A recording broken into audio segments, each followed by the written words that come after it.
Yo soy Samantha Pedrosa y les voy a hablar del IC50. Ya.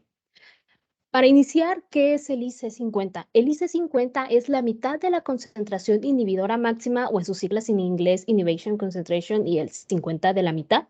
Es la medida más utilizada informativa de la eficacia de un compuesto para inhibir la función biológica o bioquímica.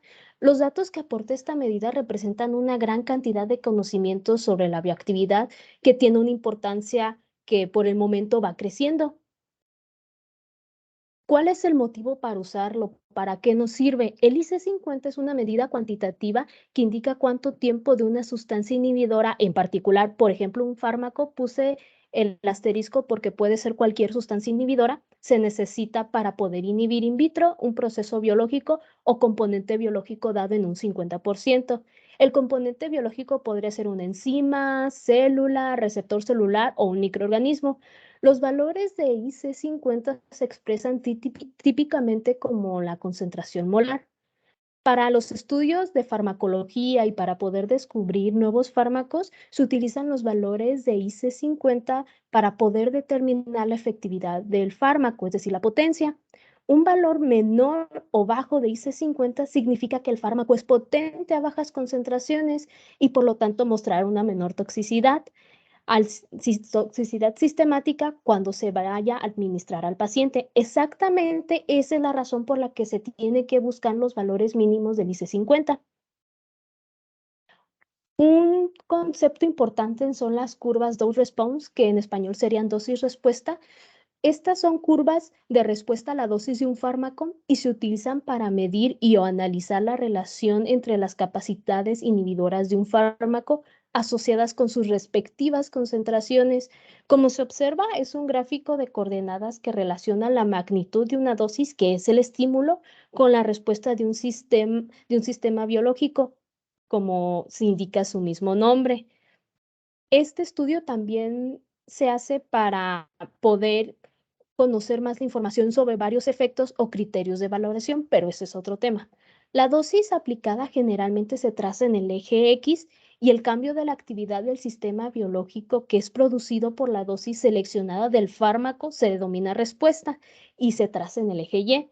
En algunos casos es el logaritmo de la dosis que se traza en el eje X. Debido a esto, por lo general también consiste en una escala logarítmica y muchas bibliografías nada más lo manejan así como escala logarítmica, que se va a extender del extremo inferior del rango de la dosis. Mm, el IC50 es un fármaco de un fármaco, perdón, se puede determinar construyendo la curva dosis-respuesta y examinando el efecto de diferentes concentraciones de antagonista en la reversión de la actividad agonista.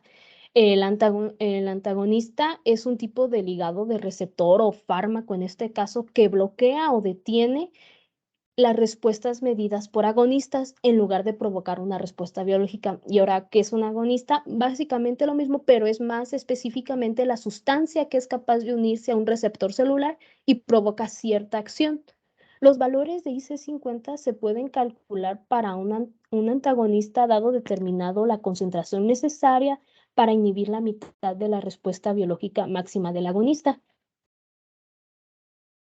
Em, Ahora, para encontrar el valor IC50 en las curvas, puse aquí una pequeña demostración visual de cómo derivar el valor IC50. Primero se organizan los datos, como mencioné anteriormente, de los ejes X y los ejes en la y una vez que los ubicamos, se identifica la inhibición máxima y la mínima. Entonces, el IC50 es la concentración a la que la curva pasa a través del nivel de inhibición del 50%. Yo me llevé la finta de que iba justo a la mitad, pero no es así. Eso es a través de los cálculos, que eso ya es otro tema muy amplio todavía, pero que se encuentran dentro de ahí. Y finalmente, en general, una mayor concentración de inhibidor conduce a una menor actividad de agonista, por lo que el valor de IC50 aumenta a medida que aumenta también la concentración del agonista. Es así que volvemos a lo que mencioné antes, que es mejor los valores bajos. Bueno, eso sería todo. Esta es la bibliografía.